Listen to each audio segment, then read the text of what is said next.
நமக்கு கருத்தரிக்கணும் அப்படின்னு வச்சுக்கோங்களேன், உங்களுடைய ஈஸ்ட்ரோஜன் ஹார்மோன் வந்து ப்ராப்பராக வேலை செய்யணும். அப்புறம் உங்களுக்கு வந்து ஹார்மோன்ஸ் லெவல் வந்து பேலன்ஸ்டாக இருக்கணும். அந்த ஃபாலிக்கலோடைய டெவலப்மெண்ட் ஆரோக்கியமாக இருக்கணும். அதுக்கு தேவையான நுண்ணுயிர் சத்துக்கள் வந்து உங்களுக்கு கிடைக்கணும்.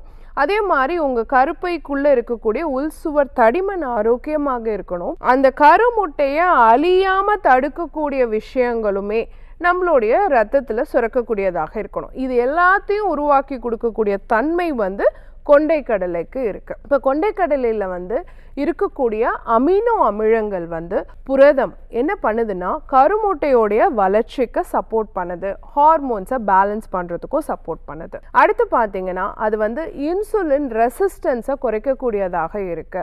அப்போ இன்சுலின் எதிர்ப்பு தன்மையை குறைக்கும் பொழுது நம்ம செல்கள் ப்ராப்பராக அதை கிரகிச்சிக்கும் பொழுது நம்ம உடலில் இன்ஃப்ளமேஷன் குறையும்.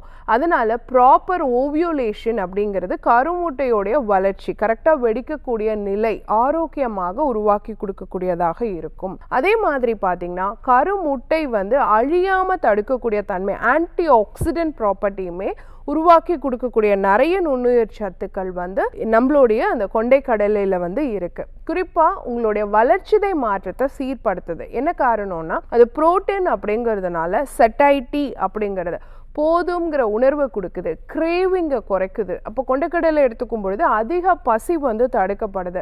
அப்போ கிரில்லின் லெப்டினோடைய ஹார்மோன் லெவல்ஸ் வந்து பேலன்ஸ் ஆகுது. அப்போ ஆட்டோமேட்டிக்காக உங்களுக்கு தொப்பை வயிறு இடுப்பு குறைய ஆரம்பிக்கும். அப்போ இயற்கையாக கருத்தரிக்கிறதுக்கான வாய்ப்பு வந்து அதிகம் அப்படிங்கிறதையும் நம்ம தெரிஞ்சுக்கணும். அப்போ உங்கள் பிஎம்ஐ மெயின்டைன் ஆகிறதுக்கு வெயிட் லாஸ் ஆகிறதுக்கும் இந்த கொண்டைக்கடலை ரொம்ப சப்போர்ட்டிவாக இருக்கும்.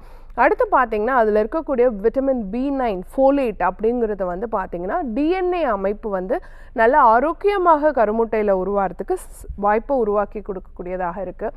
அதனால் நம்மளுக்கு என்னென்னா கரு உருவானாலும் அதில் எந்த விதமான பிறவி குறைபாடுகளும் வராமல், குரோமோசோம் பிரச்சனை எதுவும் வராமல் குழந்தையோடைய அந்த கருவினுடைய ஆரோக்கியமான வளர்ச்சிக்கு எம்ப்ரியானிக் டெவலப்மெண்ட் சீராக இருக்கிறதுக்கு செல் டிவிஷன் ப்ராப்பராக நடக்கிறதுக்கும் இந்த விட்டமின் B9 ரொம்ப சப்போர்ட்டிவாக இருக்கும்.